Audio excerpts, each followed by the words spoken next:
The Force was quiet here, but not absent. On the remote moon of Malakavi, hidden among jagged cliffs and sulphurous mists, a presence stirred that had been thought dead, erased from history in a duel that had shocked the galaxy decades before. Darth Maul, the Zabrak assassin who had once danced with destiny and fallen to a former apprentice of Qui-Gon Jinn, now moved with the precision of a predator fully returned. His cybernetic legs clicked against the obsidian stones as he surveyed the cavernous expanse that had become his sanctuary. Shadows clung to the rocks as if aware of him, stretching and twisting in response to the currents of the dark side that he alone commanded. Every breath he drew was measured, every thought calculated. For even here, in this forgotten corner, the ripples of the galaxy's attention could reach him if he was not careful. He had survived Naboo through sheer instinct, anger, and the dark side itself, the hatred for his former master, and the betrayal that had left him on the precipice of death, fueling his recovery. Years had passed since he had fallen into the abyss, years in which the galaxy had forgotten him, or perhaps simply assumed that the rule of the Sith had ended with his defeat. But Darth Maul had endured, and now, far from prying eyes, he was ready to begin again. His mind flicked across countless memories, from the fiery duel with Obi-Wan Kenobi to the faces of his adversaries, both Jedi and Sith. The rule of the Sith had been fractured, scattered in the wake of the rule of two and the Emperor's rise. Maul understood, perhaps better than any, that the galaxy's power structures could not be simply reclaimed. They had to be remade, molded through cunning, fear, and the precise application of the dark side. Even in isolation, the remnants of his former life clung to him. He could feel the echoes of Tatooine's suns in his mind, the flash of the twin blades in the heat of combat, the hiss of air as he had vaulted over droid and human alike. These were not memories of triumph. They were reminders, scars in the mind and body of one who had been both hunted and underestimated. Now, he was no longer a pawn to the plans of Sidious or a fleeting shadow of revenge. He was an architect, a builder of his own destiny. And for that, he would need followers, resources, and a strategy that would keep him one step ahead of the Empire's growing shadow. From the cavern's edge, Maul gazed across a valley illuminated by the phosphorescent glow of volcanic streams. This world had been abandoned, untouched by the Empire's relentless expansion, but not unmonitored. Sensors and droids were scattered around in secret, remnants of his careful reconnaissance, collecting information, mapping patrols, and analyzing movements across nearby star systems. The galaxy beyond was turbulent, yet within this hidden enclave he could breathe, plan, and begin the slow, meticulous work of rebuilding what had been lost. The dark side whispered to him here, offering guidance, power, and an almost intoxicating sense of inevitability. It was a companion he trusted more than any human, droid, or creature he might encounter beyond these mountains. His first task was simple but critical. Understand the current state of the galaxy, the fractured remnants of the Jedi, and the Empire's consolidation. Reports from his agents, mercenaries and smugglers who owed him debts, intentionally or otherwise, painted a picture of a galaxy simultaneously complacent and restless. Jedi were nearly extinct, their numbers decimated by Order 66, scattering survivors into hiding, ghosts wandering between systems. The Empire ruled with an iron fist, bureaucratic and violent, yet blind in places where corruption, distraction, or ambition held sway. Hutts and criminal syndicates maintained dominance over trade routes and illicit industries, while smaller independent groups sought fortune wherever the Empire had overlooked them. It was in these overlooked spaces, between the cracks of power, that Maul would thrive. He reached down, fingers brushing the hilt of his dual-bladed lightsaber. The familiar weight and energy hummed under his touch, a conduit not just of power, but of identity. The saber's crystal cores glimmered faintly, attuned to him in a way no other weapon could be. He had spent years honing his skill, perfecting techniques that no Jedi, no Inquisitor, and no rival could predict. Every swing, every spin, every feint had been burned into muscle memory, enhanced by the dark side's unnatural speed and reflexes. Yet he would not act rashly, not yet. Patience, subtlety, and intimidation would be the weapons of this resurgence. Brute force alone would not suffice against a galaxy that was aware of the Sith's historical cunning. Movement at the cavern's mouth drew his attention. A pair of shadowy figures approached cautiously, each carrying the marks of underworld affiliation. Their robes were simple, colors muted, and their hands rested lightly on the weapons concealed beneath their garments. They were not Jedi, nor were they Imperial enforcers. They were intermediaries, scouts for Hutt cartels and mercenary bands, drawn by rumor of a forceful presence operating in isolation. Maul's lips curved into the faintest smile. The galaxy had forgotten him, but whispers had begun.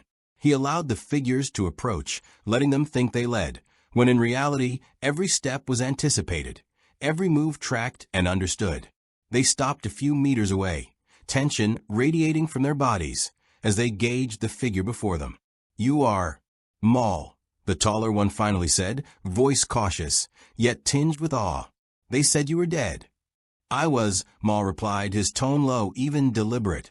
"And yet I endure. That is what separates survival from legend." His eyes burned, the red of his Sith heritage sharp against the dusky light of the cavern. "I do not seek followers out of loyalty or fear. I seek opportunity and strength. If you can provide both, you will be rewarded. Fail, and your deaths will serve as a lesson." A brief exchange of nods and whispered agreements followed. They would carry messages, scout supply lines, and report on potential recruits, those who were hungry for power or revenge, those whose bitterness against the Jedi or the Empire made them susceptible to Maul's vision. He did not promise safety, only opportunity. The galaxy had changed since he had last walked among its stars. Shadows had shifted, alliances were fragile, power was fragmented. It would take more than legend alone to reclaim it. It would take action, cunning, and a willingness to embrace the darkness in ways others had long feared. He moved back from the cavern's mouth, stepping onto a rocky outcrop overlooking the valley. The volcanic heat rose in waves, carrying scents of sulfur, scorched rock, and faint, acrid ozone. His mind raced with calculations. Which systems could be quietly influenced, which factions could be bent or bribed, and which would need to be crushed outright. The dark side whispered secrets, ancient and brutal, and he allowed himself to listen, to plan. No Jedi would dare challenge him here. No Imperial patrols could anticipate his timing.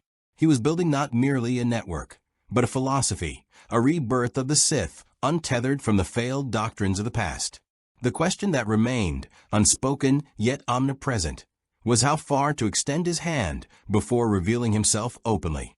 Patience had been his ally during survival, now it would be his. Strategy.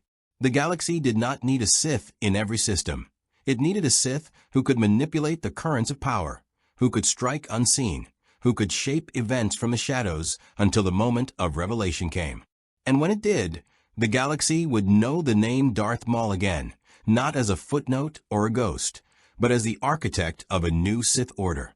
Above, the twin moons of Malakirvi shone through the smog and mist, casting pale light on the jagged peaks. Maul flexed his fingers over the lightsaber's hilt once more. There was work to be done, plans to be set in motion, soldiers to be gathered. He would travel to systems whispered about in the criminal underworld, to abandoned temples, to places where the dark side lingered in small, potent pools. There he would find allies, test their loyalty, and teach them the ways of a Sith unbound by tradition, a Sith forged by survival and vengeance. And yet, even in this solitude, he could feel the faint tremor of distant presence, threads of the Force reaching across light years. Jedi who had survived, curious, cautious, hunting. Imperial Inquisitors, trained to sense the scent of Sith power, would soon pick up traces if he was not careful. It was a galaxy not entirely empty of opposition. That was good. Conflict would sharpen his followers, test his plans, and ultimately prove his vision. The galaxy had underestimated him once. It would not do so again. If you want to see more characters enter the Star Wars galaxy, hit that subscribe button and drop the name of a character you'd want to see in the comments below. May the Force be with you. Maul's journey had begun, but the galaxy did not yet know that a storm was forming in its shadows. Every alliance he would forge, every secret he would exploit, and every confrontation he would orchestrate would shape not only his destiny, but the future of the Sith and the balance of power itself. The first steps were simple but critical. Send agents. Secure alliances. Scout resources. Test loyalty. Each action would ripple outward, gathering momentum toward the day when the galaxy would again tremble at the mention of Darth Maul. For now, the shadows were his allies, and patience his weapon. Even in exile, Maul's mind was never still. Every echo of movement, every distant pulse in the Force, every whisper in the criminal underworld was a thread he could pull, bending circumstances to his will. And he would, with the patience of a predator waiting for the right moment to strike. The galaxy had changed, the Sith had faded, but Darth Maul was ready to return, not as a relic, but as a force that would remake everything in his vision. Maul's network had begun to take shape, though it remained tenuous and secretive. Across the Outer Rim, rumors of a shadowy figure moving with the precision of a predator had begun to spread. Some whispered of a merciless warlord returning from the dead. Others spoke of a mysterious Force-sensitive who dealt death with a double-bladed weapon. None of these accounts, however, captured the truth. Darth Maul was no longer merely the vengeful apprentice of Sidious. He was an architect of destiny, a master strategist preparing to bend the fractured galaxy to his will. The key to this effort lay in patience and observation, leveraging every weakness and every opportunity that presented itself. On the desert world of Ryloth, his agents reported back from hidden encampments. Twi'lek militia movements, spice trade routes, and Imperial supply convoys were all mapped and cross-referenced. Maul studied these reports meticulously, highlighting which local factions could be swayed and which would need to be crushed. He had learned long ago that brute force alone could not secure lasting influence. His mind, sharpened by decades of survival, sought leverage, not just victory. Every decision carried weight. Allies could become enemies, enemies could become tools, and mistakes could cost lives or reveal his existence to the Jedi and the Inquisitors who still hunted the remnants of Sith power. The first test of his strategy came sooner than expected. A group of bounty hunters, under contract to a Hutt cartel, had inadvertently tracked a shipment of arms that he intended to divert to his fledgling followers. They had no idea that the shipment, though minor in the galactic scale, would serve as the first building block of his nascent order. When the hunters arrived, expecting easy profit, they found themselves surrounded by Maul's traps and illusions, subtle manipulations of shadows and sound that made the cavern seem alive. His presence was announced only at the last moment, his dual-bladed lightsaber igniting with a hiss, red energy painting the rocky walls in violent streaks. "They seek to take what is mine," Maul said, voice low and measured, yet resonating with authority. "And yet they have underestimated me."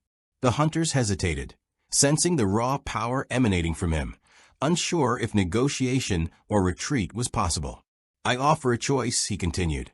"You may leave this place with your lives and your memories intact, or you may test your luck against one who has survived what you cannot imagine."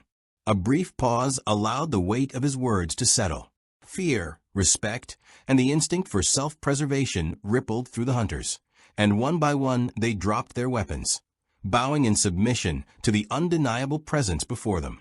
Maul spared their lives, but only for now. He had learned that those who survived his judgment carried lessons that could be exploited later. The hunters became messengers, spreading accounts of the shadowed figure capable of annihilating enemies with surgical precision.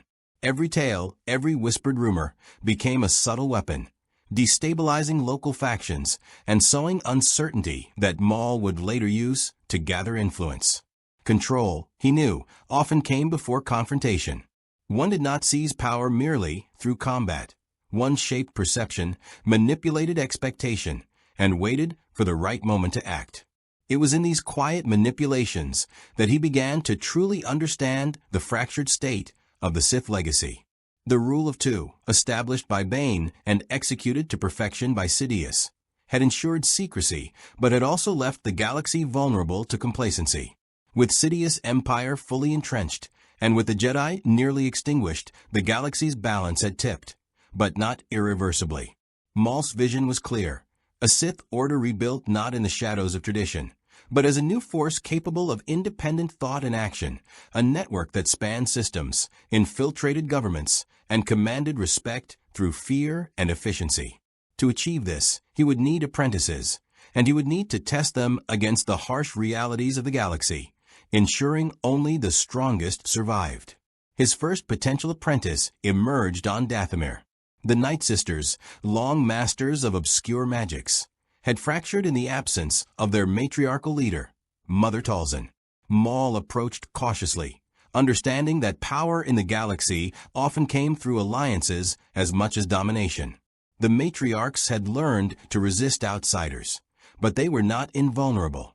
Through subtle negotiations, displays of combat proficiency, and the promise of mutual gain, Maul began to convince them that his vision was compatible with their own desire for influence.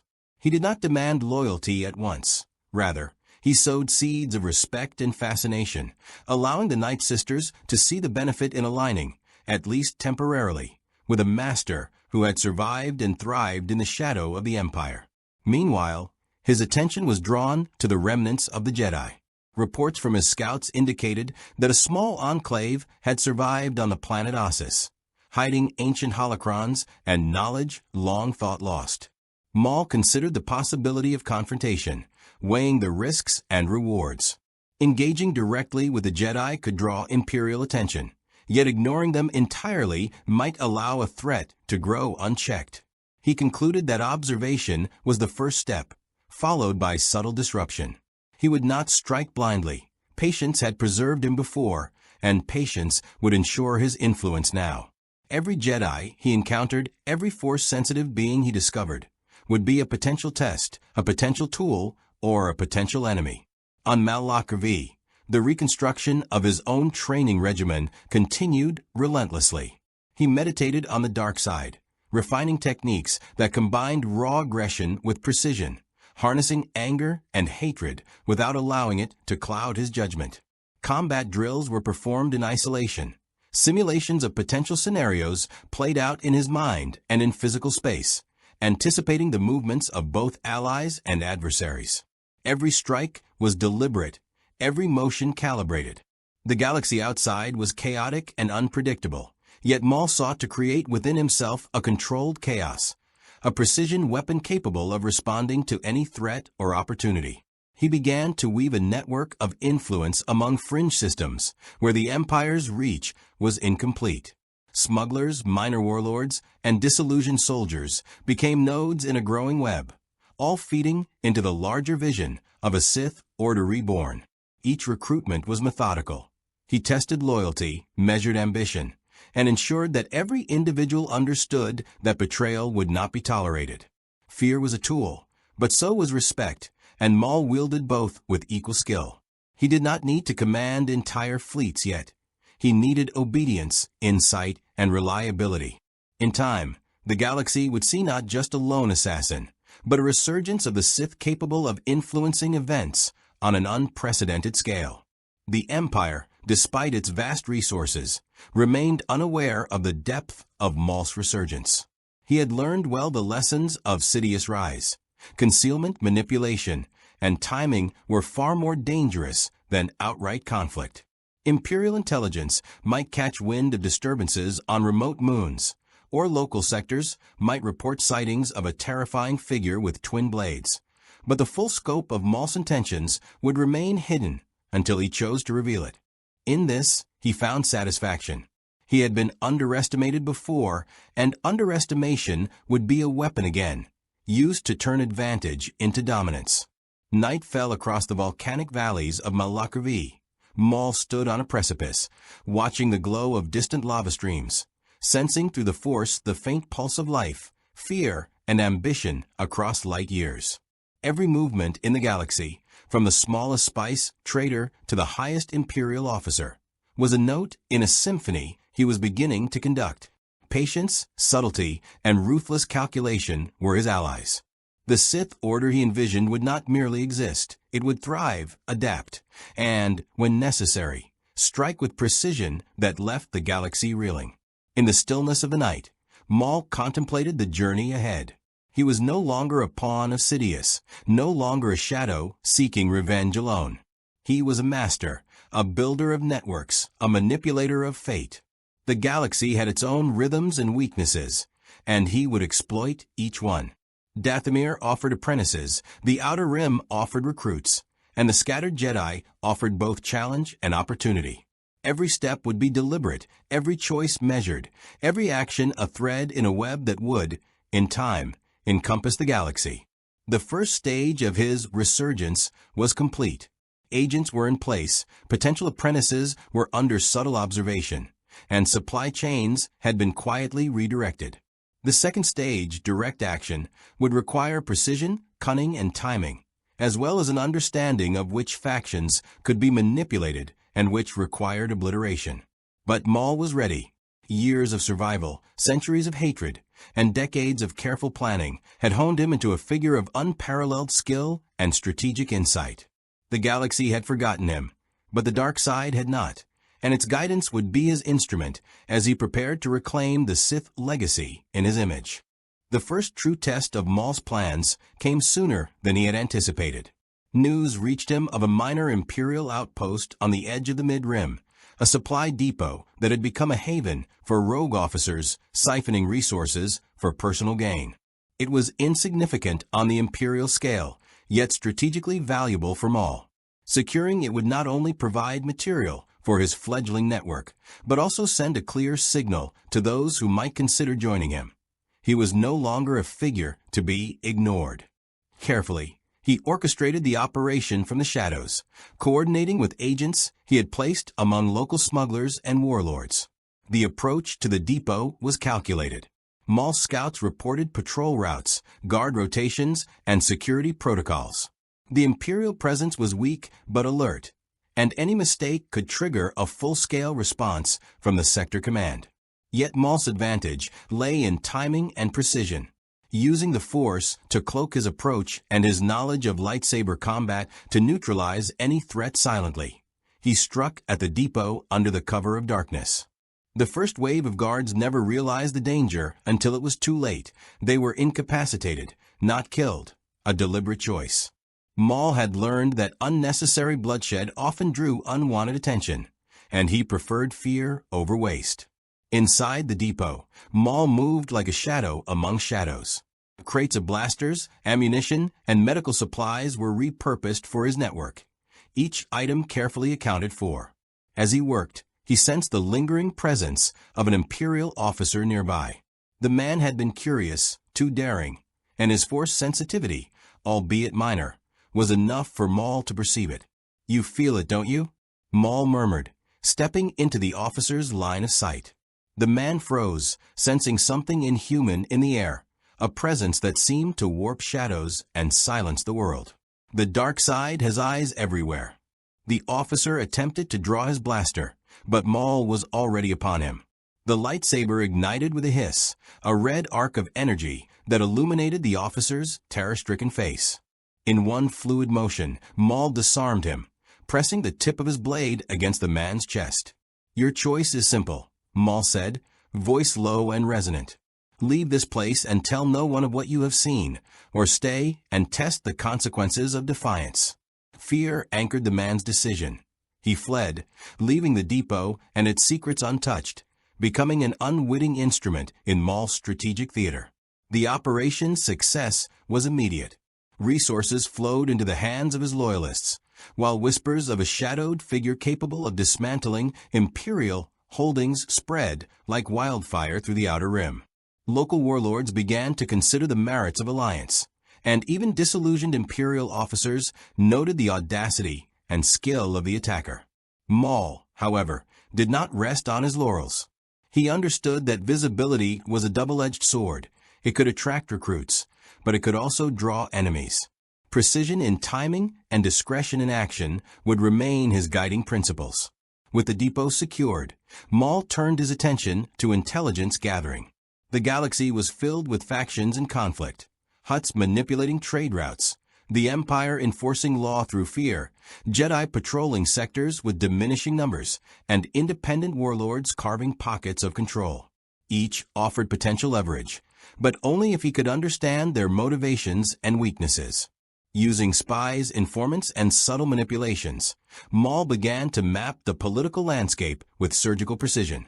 He noted the tensions between Hutts and minor criminal syndicates, the distrust brewing among Imperial officers, and the fear among Jedi enclaves of any resurgence of the Sith.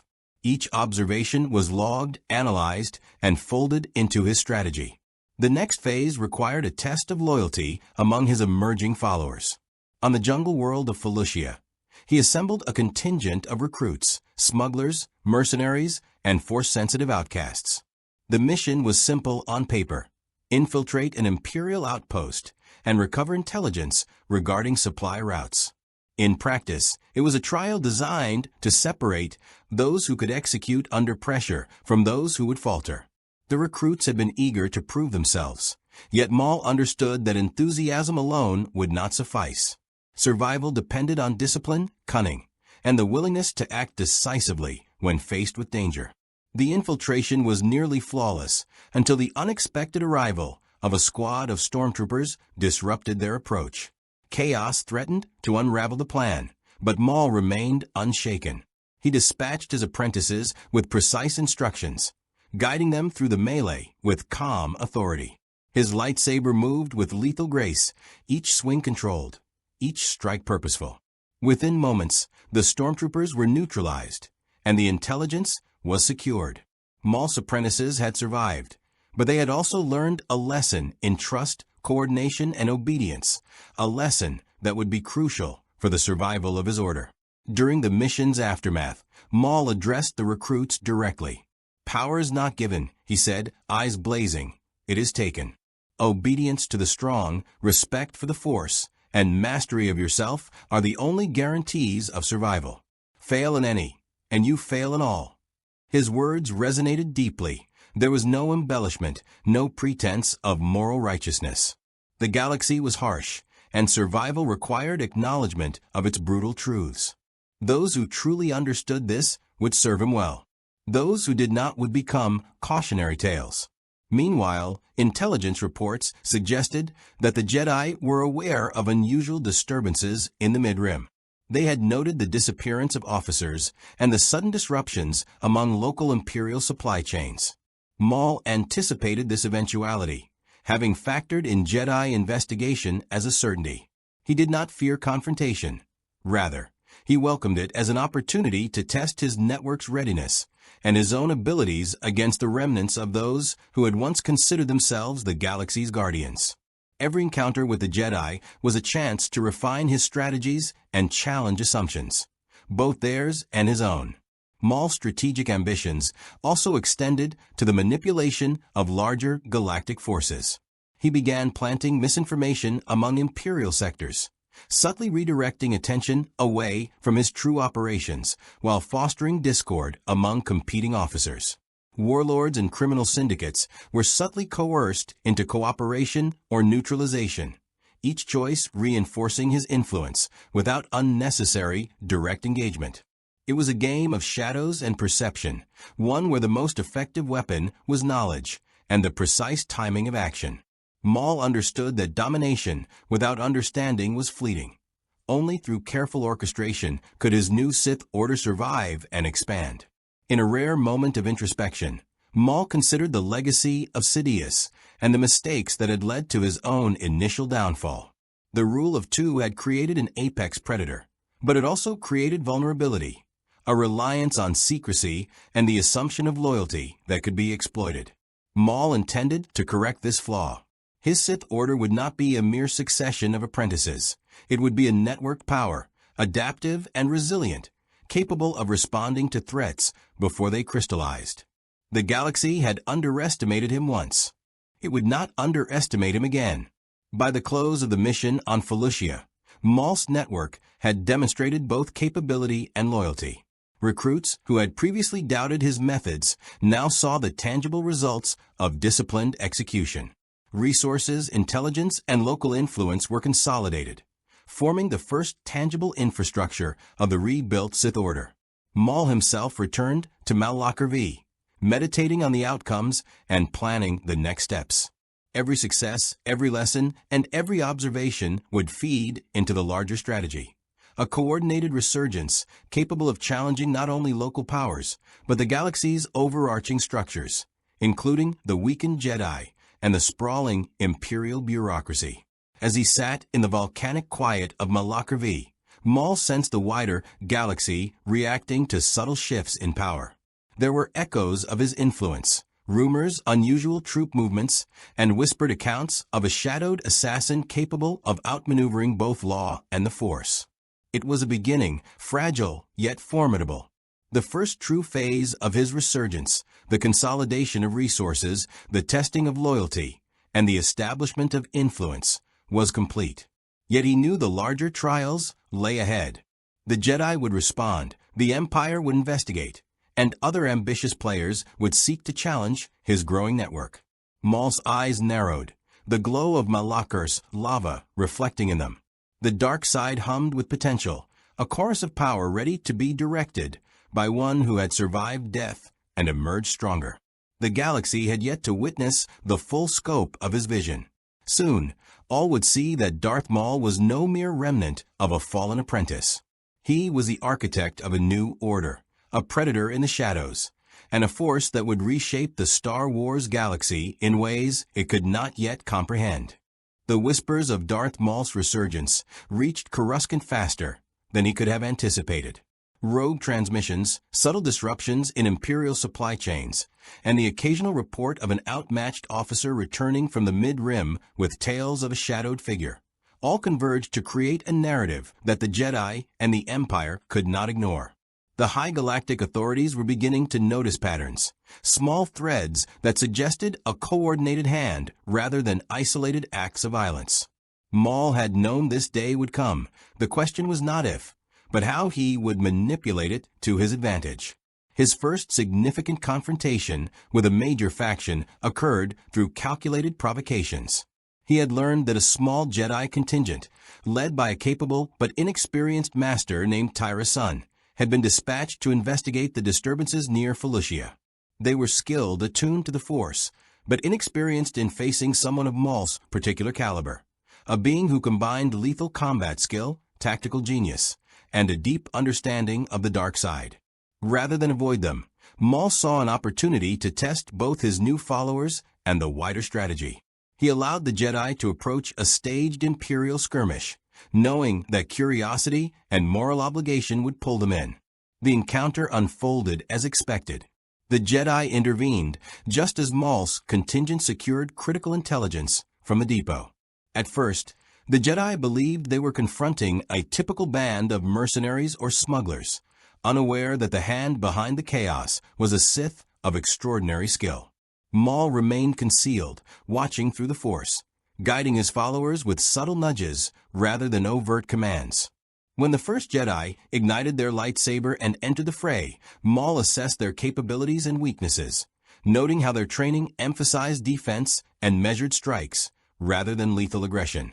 It was predictable but instructive. He chose to reveal himself in the middle of the skirmish, stepping from the shadows with the grace and menace that had once defined him as Darth Maul. His double-bladed lightsaber flared to life, its crimson glow cutting through the dense Felucian jungle. The Jedi stopped mid-strike, faces registering shock at the sight of a figure they had believed long dead. "I am no myth."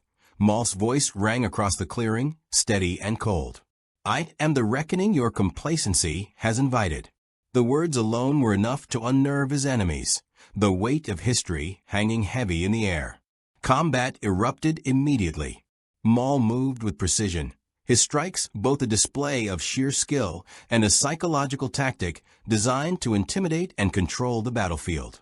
He danced between the Jedi, his form almost inhuman, forcing them to respond defensively. Each swing was calculated, not just to incapacitate, but to probe for patterns, predictable tendencies, moments of hesitation, or lapses in judgment.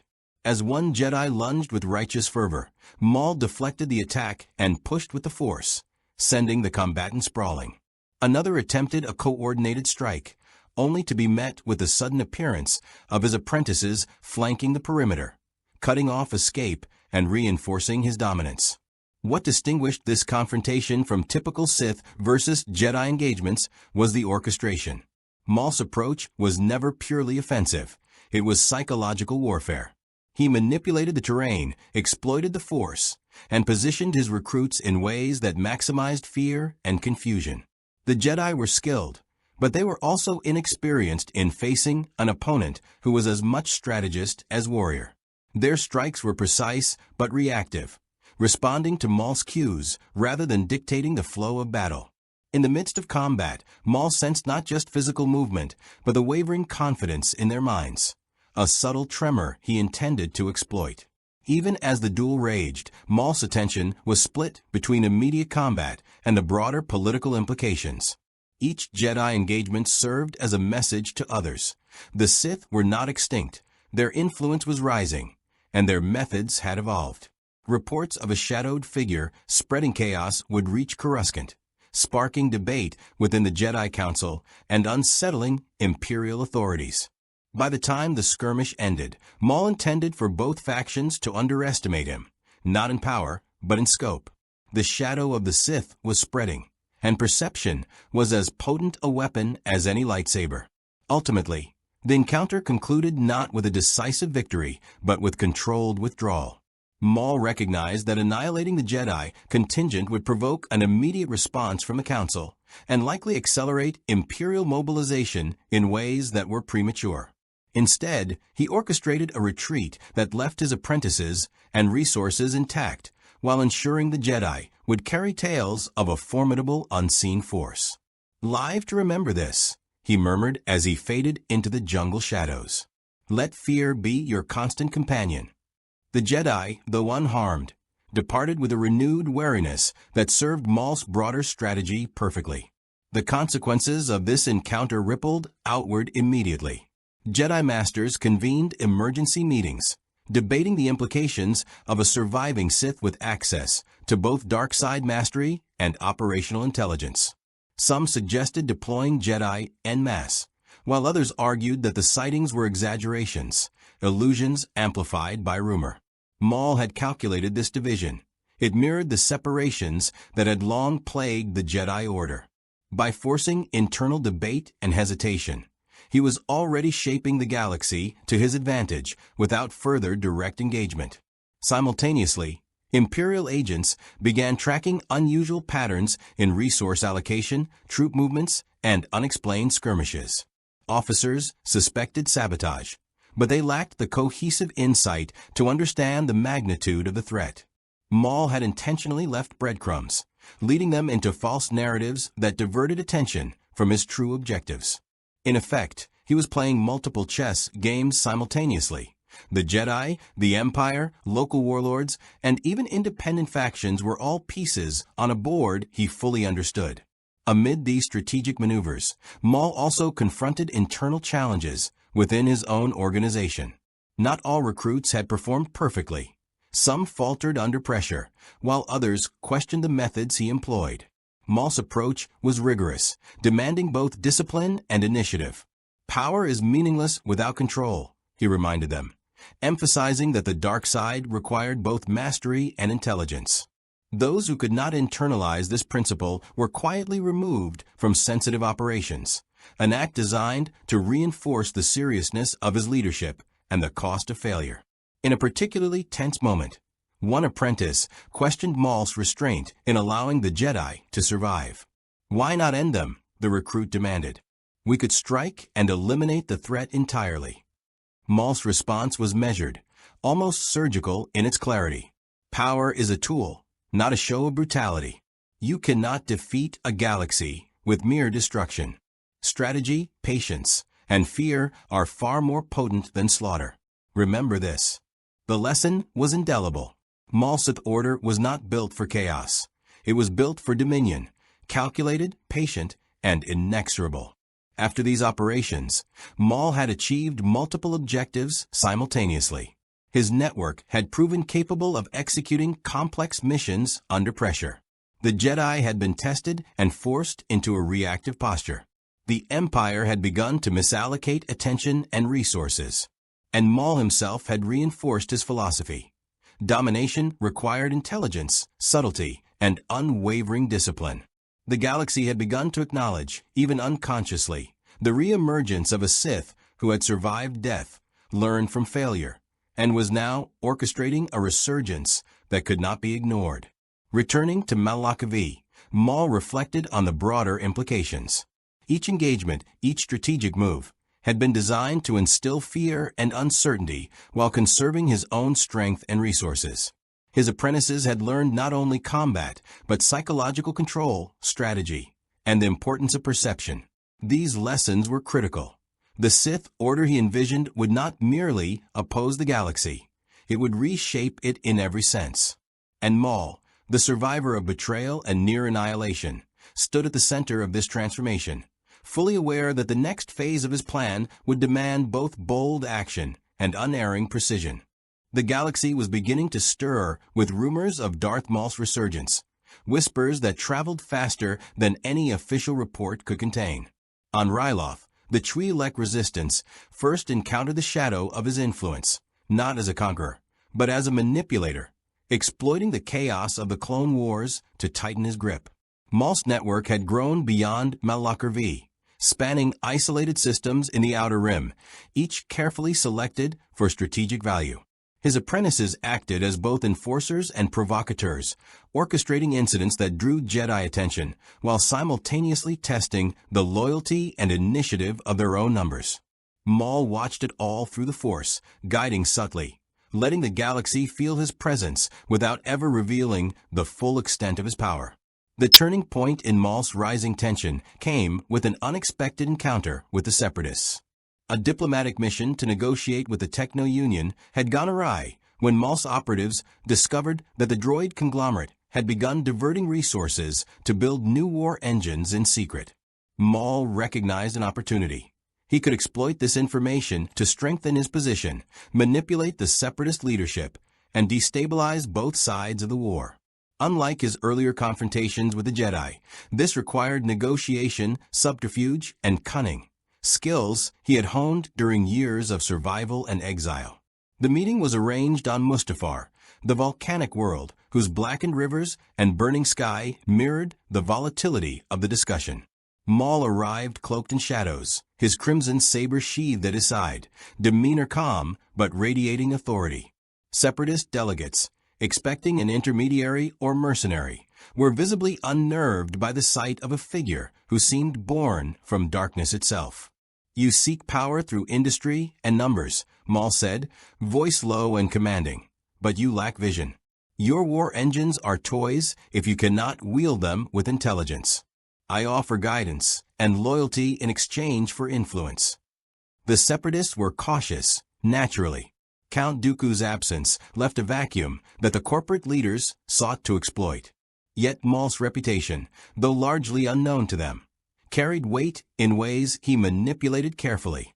He demonstrated the effectiveness of his followers through a demonstration of sabotage, disabling one of their experimental droid production lines without destroying it.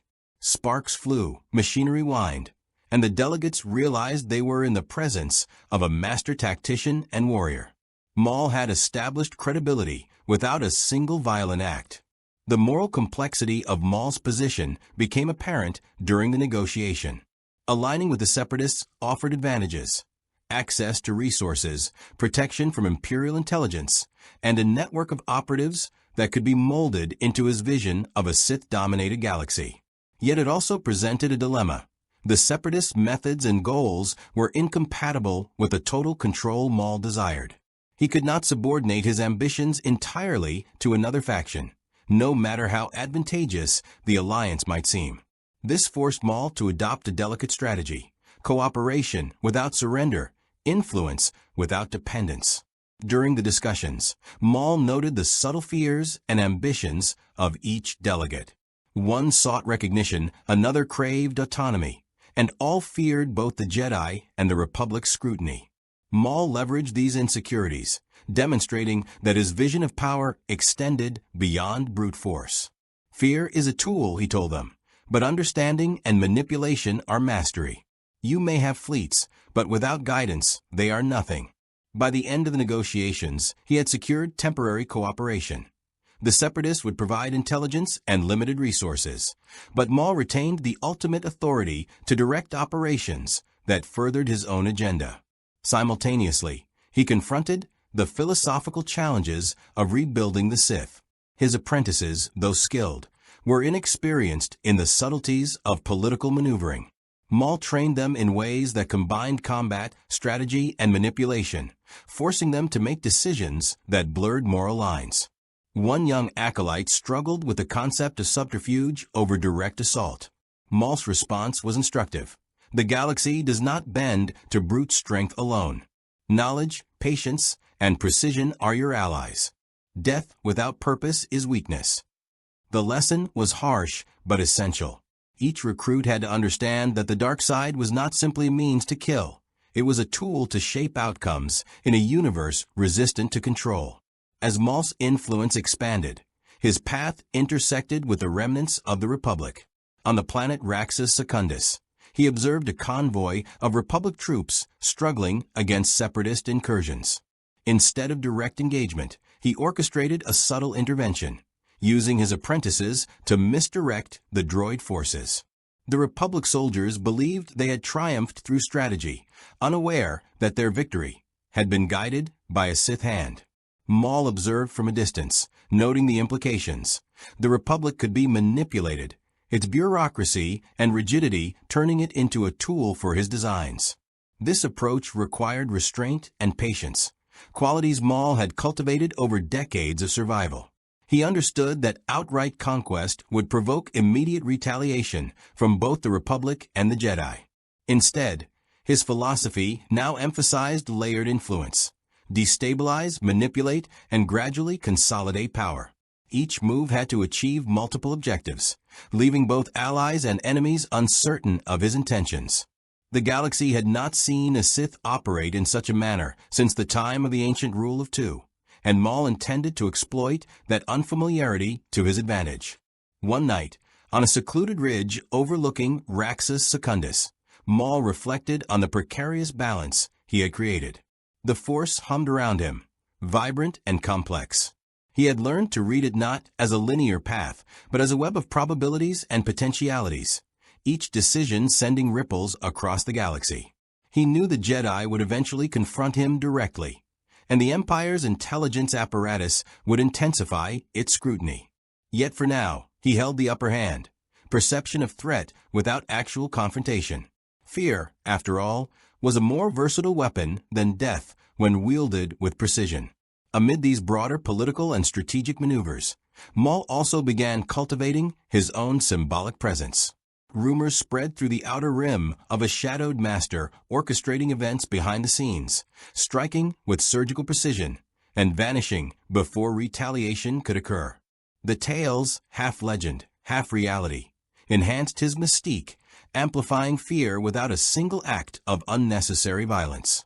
His apprentices became both emissaries and agents of this mythos, performing small-scale operations that reinforced the idea of an unstoppable, omnipresent threat. By the conclusion of these escalations, Maul had achieved a significant milestone. He had tested his new organization against multiple factions, forced both Jedi and Separatists to react rather than act on their own terms, and refined the skills and philosophies of his apprentices. More importantly, he had set the stage for direct confrontation with forces that truly mattered: the Jedi Council, Imperial authorities, and rival Sith factions that might challenge his claim.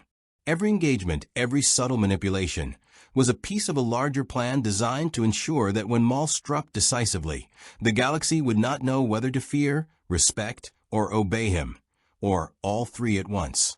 Darth Maul's network had grown from whispers to undeniable presence, but the galaxy's larger players had begun to notice. The Jedi, stretched thin by the Clone Wars, caught the first tangible hints of a force operating outside their calculations. Scouts returning from the Outer Rim brought reports of unusual droid movements, coordinated strikes that bore no Republic insignia, and sightings of cloaked figures moving with precision and lethal intent. Maul had ensured his apprentices executed these operations in ways that appeared random, keeping both Separatist and Republic forces off balance. Yet, through the Force, the Jedi felt an unnatural thread weaving through the chaos, a dark signature familiar yet unfamiliar, potent yet calculated. Maul himself, sensing the attention, understood the necessity of escalation. While he had mastered manipulation from the shadows, he now needed to engage directly, both to test his growing Sith Order and to measure the readiness of the galaxy's defenders. The first confrontation was orchestrated on Ryloth, where Twi'lek resistance fighters reported a mysterious Sith presence aiding them, but selectively. Maul appeared amidst the wreckage of a Separatist blockade, crimson lightsaber illuminating the night as he intervened with precision. Yet his objective was not to destroy, but to influence, guiding the Twi'leks toward strategic targets, altering the outcomes of skirmishes in ways that expanded his network's reach. His apprentices moved with deadly coordination, each demonstrating the fusion of martial skill and tactical acumen Maul demanded. The Force flowed through him as a guiding current, sensing the fears, intentions, and weaknesses of those around him. He was no longer simply a survivor of the Shadow Collective. He was a commander, philosopher, and manipulator, shaping events on a scale few could comprehend. One apprentice, inexperienced in subtlety, questioned the morality of such interference. "We are helping them," the acolyte protested. Maul's response was measured, almost philosophical. "Help is a tool, not an obligation. We do not fight for morality, only for mastery." The lesson was clear. Power required control over perception, not allegiance. Meanwhile, intelligence networks within the Republic struggled to interpret the emerging patterns. Senatorial reports mentioned unexpected victories and defeats, but the source remained elusive. Jedi sent reconnaissance squads, and one of these, led by Master Shaak Ti, encountered Maul's shadow briefly during a skirmish on the desert moon of Ryloth 7. Maul's figure appeared like a wraith, sabotaging a Separatist supply depot, then vanished before the Jedi could close the distance. Shaak Ti recorded the encounter meticulously, noting the use of dark side techniques fused with unorthodox combat strategies, blades moving with precision, acolytes executing coordinated strikes, and Force powers applied with unconventional timing. The Jedi Council debated, uncertain whether this was a new Sith Lord or a ghost of a legend returned to unsettle the balance. As Maul's influence spread, he began to forge alliances that required both cunning and subtlety. On Dathomir, he encountered Night Sisters who had grown disillusioned with both Separatist exploitation and Republic indifference. Instead of subjugating them, Maul recognized the value of their magical aptitude and unique combat skills. He offered a tentative partnership, framed as mutual benefit. Night Sister magics could amplify his Sith teachings, while he provided strategic guidance and protection from external threats. The negotiations were tense, rife with mistrust, but Maul's combination of charisma, intellect, and intimidation secured their cooperation without conflict. He had learned that power could be multiplied not just by destruction, but by integration and cultivation of willing, but wary, partners. This stage of his rise brought moral complexity to the forefront. Maul faced decisions that required weighing the potential lives of countless innocents against the operational needs of his fledgling Sith Order. One incident involved a Separatist-controlled mining colony on the edge of Hutt space. Maul discovered that the Republic intended to liberate it, but his new apprentice had already been sent to destroy key infrastructure to gain leverage. Maul intervened, ordering precision strikes against military installations while sparing civilian areas. The message was twofold. The Sith could dominate with discretion, and power did not always require senseless carnage. Yet even as he minimized collateral damage, the moral calculus gnawed at the apprentice, an intentional test by Maul to mold the next generation of Sith in cunning, not cruelty alone. Meanwhile, the Republic's investigation intensified. Obi-Wan Kenobi was dispatched to investigate anomalies in the Outer Rim, following a trail of skirmishes and sabotage. Kenobi's encounter with Maul's forces was fraught with tension. his lightsaber flashing against the coordinated attacks of Maul's acolytes. Yet the duel revealed something more profound. Maul's mastery of the Force had evolved. He was no longer the vengeful student of Dooku and Sidious. He had synthesized lessons from survival, exile, and leadership into a philosophy of lethal pragmatism. Each clash forced Kenobi to adapt, pushing him beyond predictable Jedi patterns and forcing strategic choices under pressure. In the midst of these confrontations, Maul also expanded his understanding of galactic politics. He recognized that the Clone Wars presented both opportunity and distraction. Jedi resources were divided, separatist factions fragmented, and Imperial ambitions remained nascent. By exploiting miscommunication, internal rivalries, and factional greed, Maul carved out operational freedom that allowed him to consolidate power with minimal direct conflict. His apprentices became adept not just at combat, but at espionage, infiltration, and propaganda. Skills Maul insisted were as essential to the Sith as mastery of a lightsaber. The culmination of this phase occurred during a covert operation on the industrial world of Raxus Prime. Here, Maul deployed his full suite of apprentices and allied forces to seize critical facilities previously contested by Separatists and Republic alike. The operation was swift and precise, demonstrating the operational sophistication of the new Sith Order. However, the encounter also exposed Maul's vulnerability. Over-reliance on acolytes and high-stakes engagements meant that his network could be exploited if a Jedi or Republic commander discerned his patterns. This realization forced Maul to recalibrate, balancing direct intervention with delegation and embracing a more nuanced approach to power projection. By the end of this escalation, Maul had transformed from a legendary survivor into a strategic architect of a rising Sith Order. He had tested his philosophies, refined his operational methods, and cultivated both human and mystical assets to support his vision. The galaxy now faced a force operating in shadows, guided by a mind as brilliant as it was ruthless. Every faction, Republic, Separatist, Jedi, Night Sister, had been forced to react to him, setting the stage for confrontations that would challenge the very foundations of galactic power. The intelligence Maul had carefully gathered now demanded direct confrontation. Reports of Republic patrols detecting Sith-aligned raids in the Outer Rim had grown frequent enough to attract the attention of high-ranking officials on Coruscant. Even with the Clone Wars consuming the galaxy, the presence of a new, organized Sith Order could not go unnoticed. Maul understood this. While patience had served him well, the time had come to accelerate the consolidation of his power, to transform from a ghost haunting the fringes into a tangible force that would demand recognition. Maul's first move was to strike at the Separatists themselves. The Syndicate of Commerce Worlds had been exploiting outer systems, coercing local governors into paying tribute under threat of droid incursions. Maul's reasoning was clear. If he could destabilize the Separatist hold without directly implicating himself, he could both curry favor with oppressed populations and simultaneously demonstrate the efficacy and reach of his fledgling Sith Order. Using his apprentices as field operatives, he orchestrated a series of highly coordinated raids, crippling weapons depots, liberating starports, and intercepting droid supply lines.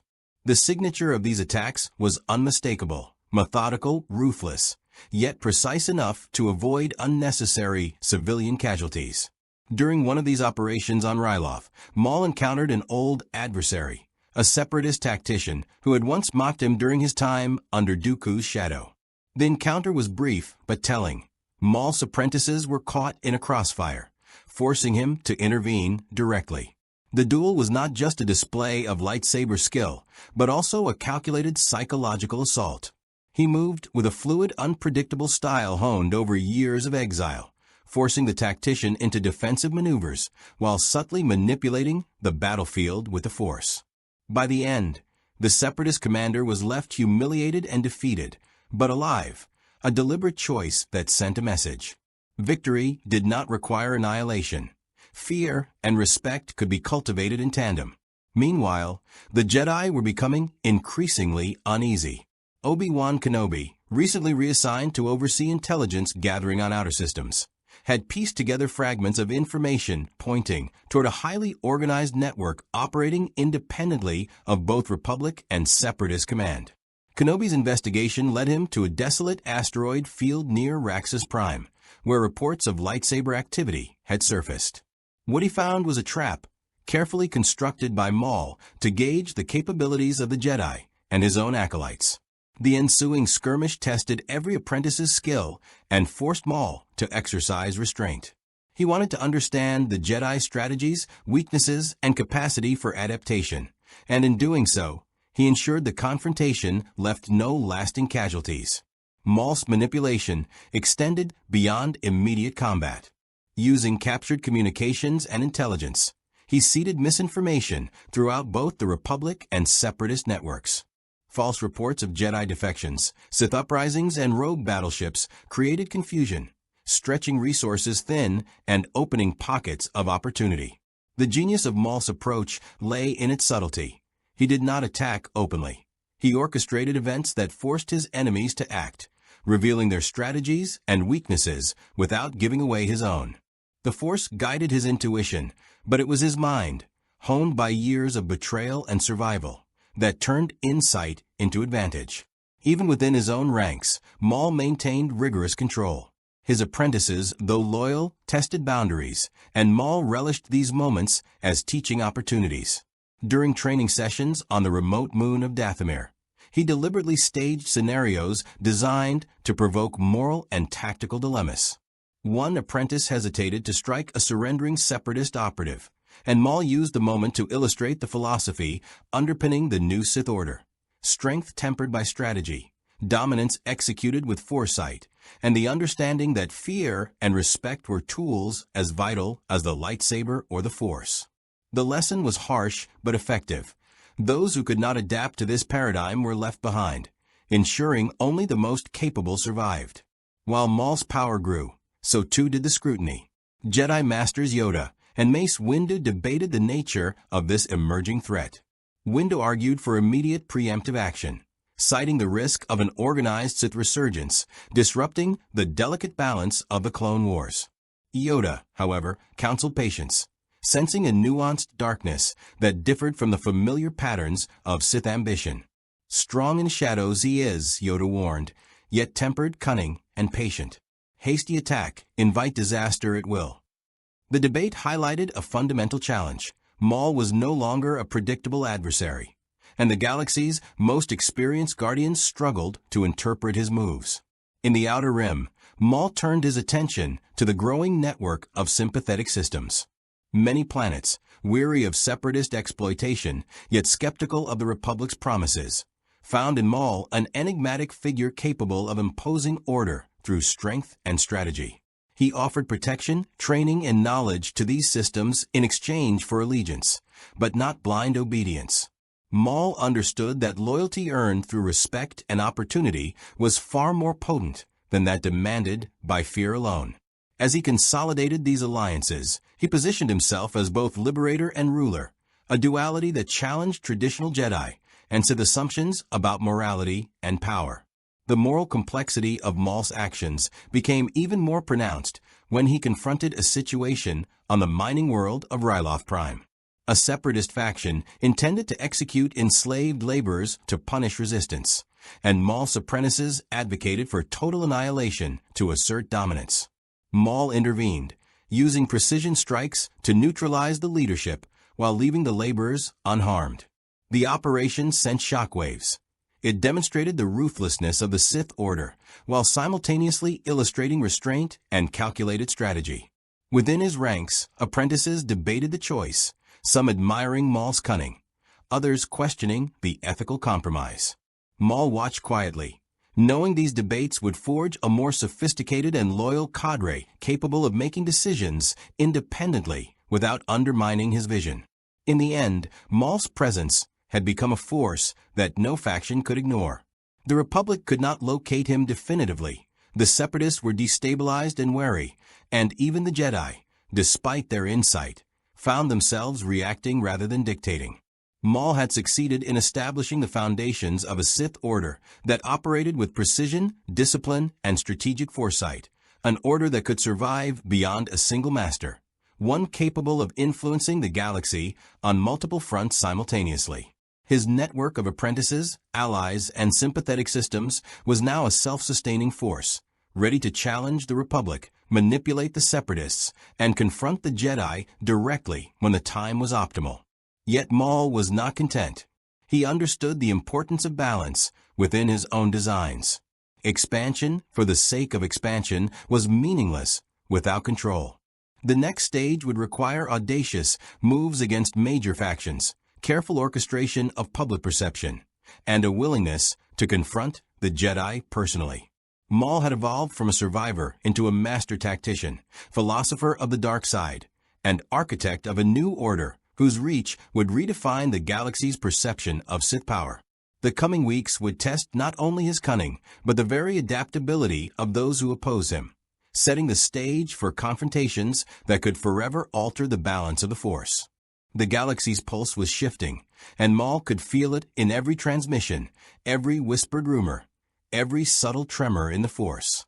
His apprentices had grown confident, their skills sharpened in raids, skirmishes, and the disciplined training he had imposed across the Outer Rim. Now it was time to extend the reach of the newly formed Sith Order beyond peripheral systems and into territories that mattered, the corridors of power, the worlds whose allegiance could sway the Clone Wars and the Republic itself. Maul did not rush. His patience was a weapon as sharp as his twin lightsabers. Yet he knew the longer he delayed, the more his enemies would adapt. He began with strategic infiltration, utilizing information extracted from captured Separatist officers and stolen Republic communications. Maul identified systems where local officials were corrupt or desperate, where planetary defenses were stretched thin by the ongoing war. By providing covert support, mercenaries, advanced weaponry, or even Sith-trained tacticians, Maul inserted his influence subtly, making his presence known only through the ripple effects of power shifts and sudden, decisive victories. Systems that had once trembled under Separatist or Republic control now leaned toward his network, seeing Maul's order as a force capable of delivering stability, protection, and, most importantly, fear tempered with calculated reward. The Jedi were aware that a new player had emerged, but Maul's subtlety rendered them uncertain of his location or full intentions. Obi-Wan Kenobi had begun to piece together reports of coordinated Sith activity across multiple star systems. These were not random acts of vengeance or simple criminal operations. They were part of a calculated strategy that demonstrated intelligence, discipline, and, above all, ambition. Kenobi's concern grew, as did the debate among the Council. Yoda sensed a unique darkness in Maul's approach, one that respected the Force as a tool for strategy rather than indulgence, a philosophy alien to the Jedi. Dangerous, patient cunning, Yoda warned. Not easily defeated, he is. Prepare we must. Maul's most audacious move came in the form of a symbolic strike, a direct challenge to the Jedi and Republic authorities without exposing himself fully. The planet Malastare, critical for its industrial resources and hyperspace lanes, was under siege by a Separatist fleet. Maul orchestrated a calculated intervention, using his apprentices and hired mercenaries to annihilate the Separatist forces before the Republic fleet could intervene. The speed, precision, and decisiveness of the operation stunned observers on both sides.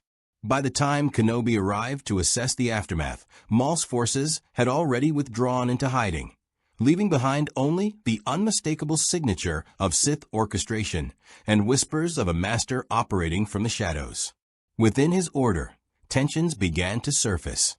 Some apprentices advocated for more aggressive action, arguing that visibility equaled power. Others, trained under Maul's strict philosophy, understood that influence without exposure was far more dangerous.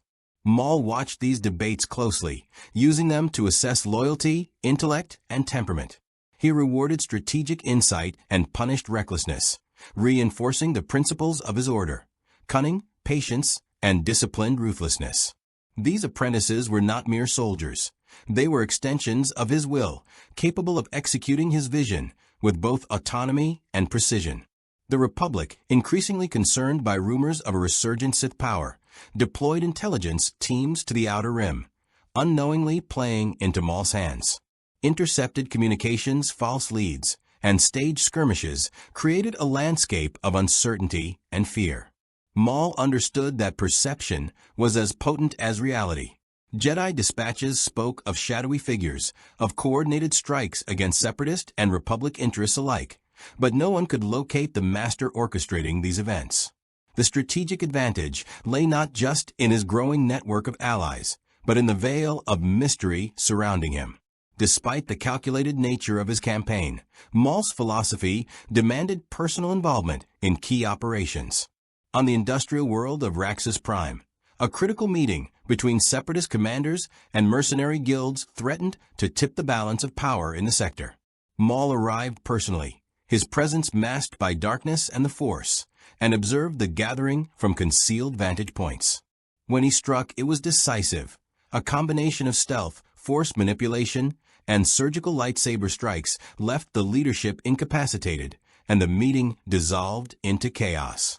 Yet, as always, he left survivors, enough to carry tales of his strength, but not enough to mount retaliation. His actions sent a clear message. The Sith Order was no longer a specter. It was an active, calculating force reshaping the galaxy according to its own agenda. As the campaign expanded, Maul also confronted philosophical challenges. Unlike the simplistic dichotomy of Sith versus Jedi, Maul's network demanded ethical calculation. When a planetary governor requested his intervention against local crime lords exploiting civilians, Maul faced a decision: intervene to protect innocents, potentially exposing his forces, or remain hidden and let natural chaos reinforce his shadowy reputation. The choice, while tactical, also reflected his evolving philosophy. Maul decided to intervene, but indirectly. His apprentices executed precise operations that neutralized the criminal elements, while leaving enough disruption to maintain the illusion that Maul's influence remained ambiguous.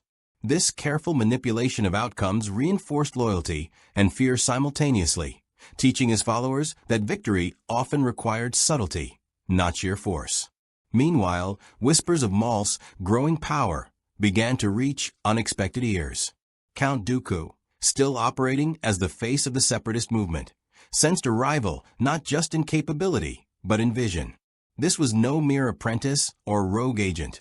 Maul represented a Sith philosophy that differed fundamentally from Dooku's. Where Dooku sought personal gain and political leverage, Maul sought domination through strategy, control, and disciplined influence, a form of Sith power that could endure beyond any single lifetime.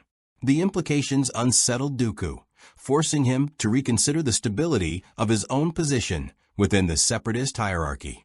By now, Maul's presence was felt in multiple arenas simultaneously. In the Outer Rim, his apprentices continued to secure allegiance from sympathetic systems. In core sectors, covert operations destabilized supply lines and shifted political loyalties. And across the Force, his signature maneuvers created ripples that Jedi and Sith alike struggled to interpret. Maul was no longer just a survivor or avenger. He was the architect of a new galactic paradigm, a Sith Lord whose philosophy integrated cunning, patience, and moral ambiguity in ways that threatened the traditional order. Yet even as his power solidified, Maul understood that the ultimate test lay ahead.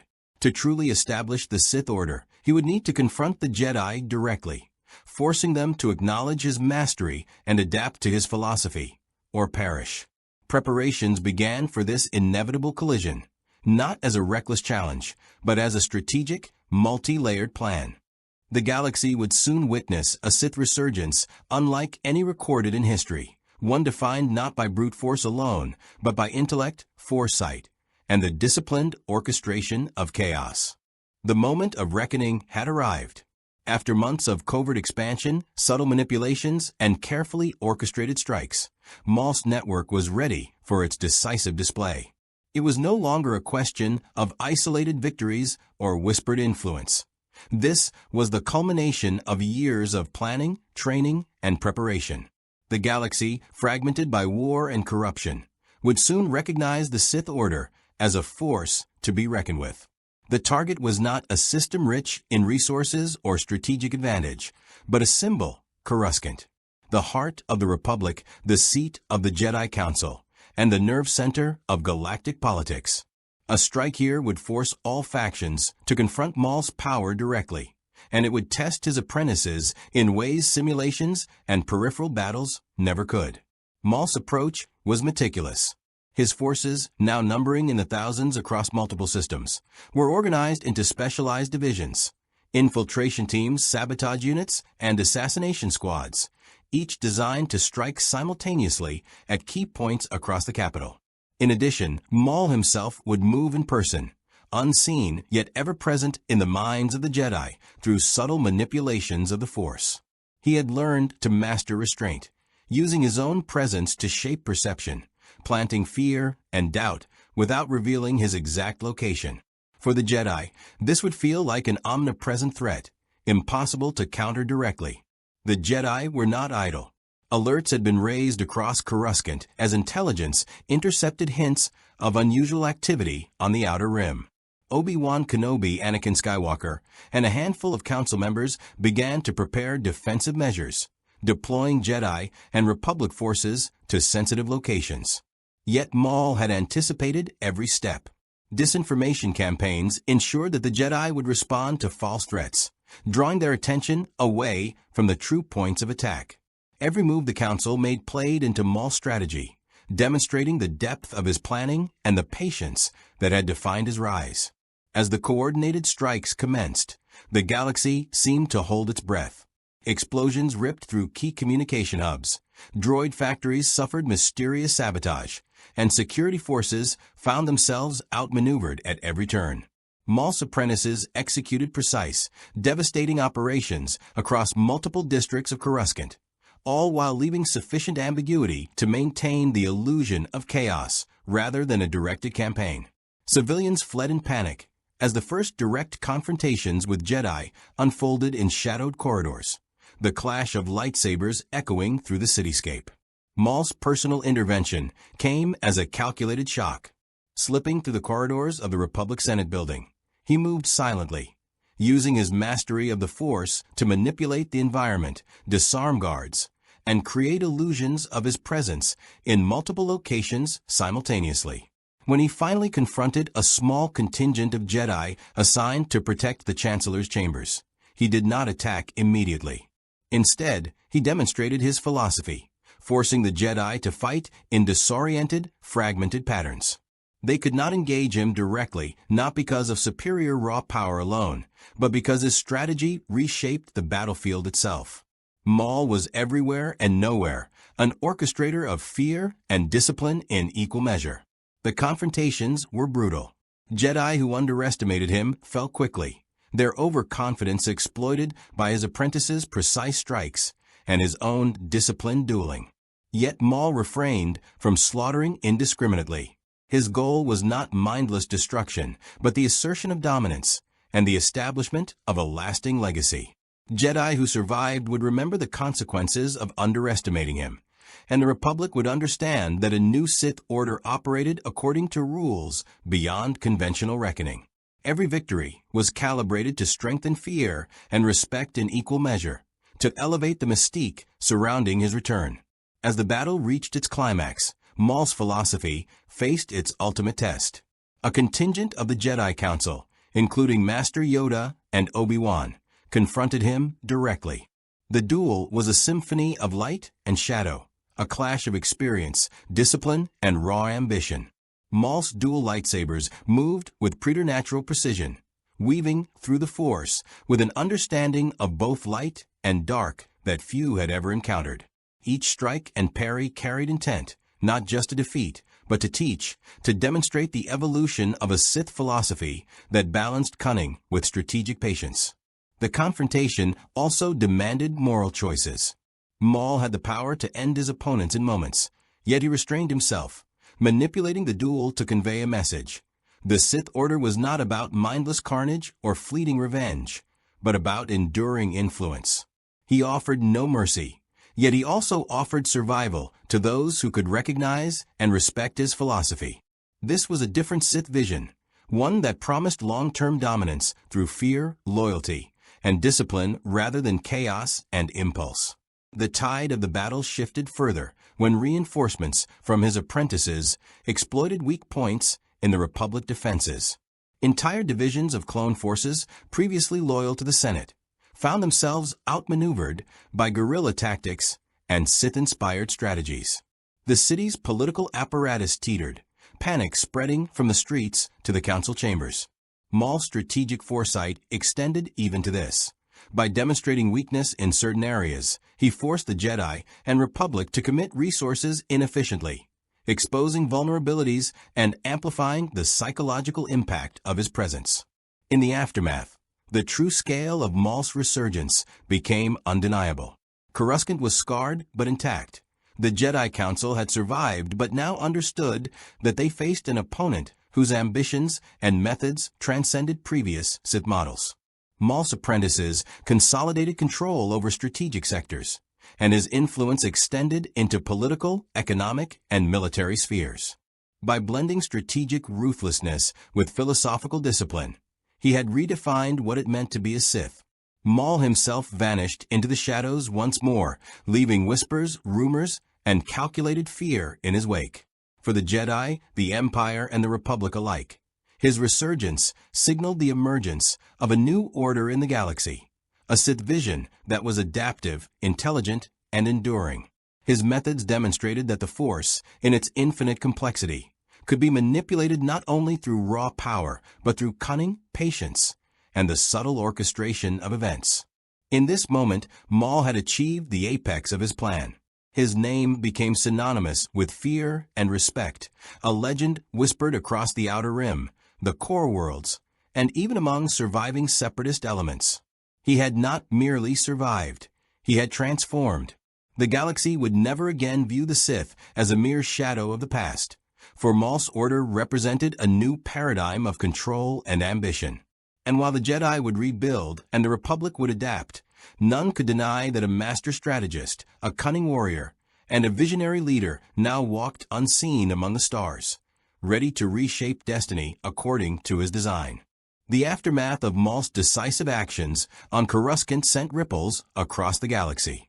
Systems that had been quietly observing the galactic power struggle now recognized that a new force had emerged, one that was neither fully Republic nor fully Rebel, neither entirely Sith in the old ways nor bound by traditional Jedi morality. Maul's apprentices had solidified control over strategic locations, blending political influence with tactical power, and reports of his presence, whether real or phantom, struck fear into the hearts of even the most confident commanders. The galaxy understood that this was not merely the return of a long-lost Sith apprentice. It was the birth of an entirely new vision of dominance, one forged through patience, cunning, and relentless ambition. In the corridors of the Jedi Temple, the Council convened under an unprecedented state of alert. Yoda, Obi-Wan, and a few remaining masters debated the implications of Maul's resurgence, weighing the balance of power across both the Republic and the remnants of separatist forces. Each perspective reflected a different philosophy. Yoda emphasized patience and observation, advocating for a subtle counter-strategy. Obi-Wan stressed immediate containment, wary of allowing Maul's network to solidify further. And the younger masters, shaken by the audacity of his actions, argued for preemptive strikes that could risk civilian lives. Maul had forced the Jedi to rethink their approach, challenging their traditions and testing their adaptability. His presence was more than a threat. It was a question that demanded philosophical reckoning. Beyond Coruscant, whispers spread to the Outer Rim territories, where smugglers, Mandalorians, and criminal syndicates debated whether to align with the new Sith Order or resist it. Some saw opportunity in Maul's ascendancy, recognizing the advantage of allying with a force capable of toppling Republic defenses with precision and subtlety.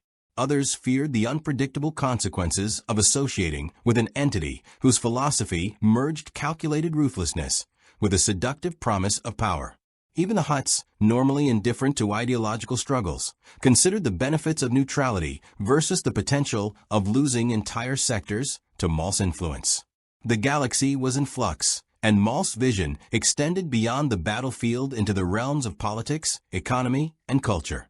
Maul himself observed the unfolding chaos from hidden vantage points. His apprentices relayed information from key sectors, reporting the outcomes of engagements, political shifts, and the whispers of fear he had deliberately cultivated. He noted each response with meticulous attention, studying the decisions of Jedi generals, the hesitations of senators, and the opportunistic calculations of warlords. Every action taken against him provided further insight, a refinement of strategy that would allow the Sith Order to adapt and endure beyond any single confrontation.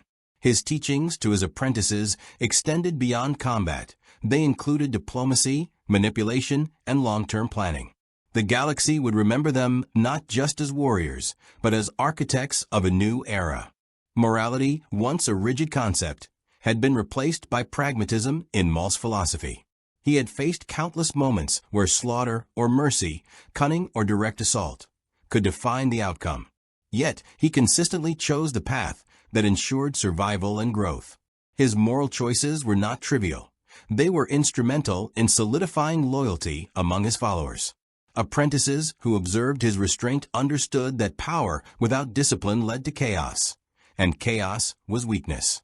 The galaxy, in all its complexity, had now encountered a Sith who valued the measured application of fear and influence over impulsive violence, a masterclass in dominance that redefined what it meant to command allegiance. Meanwhile, the political landscape of the Republic began to shift. Senators who had previously dismissed threats from beyond their immediate perception now had to reconsider alliances, military deployments, and resource allocation.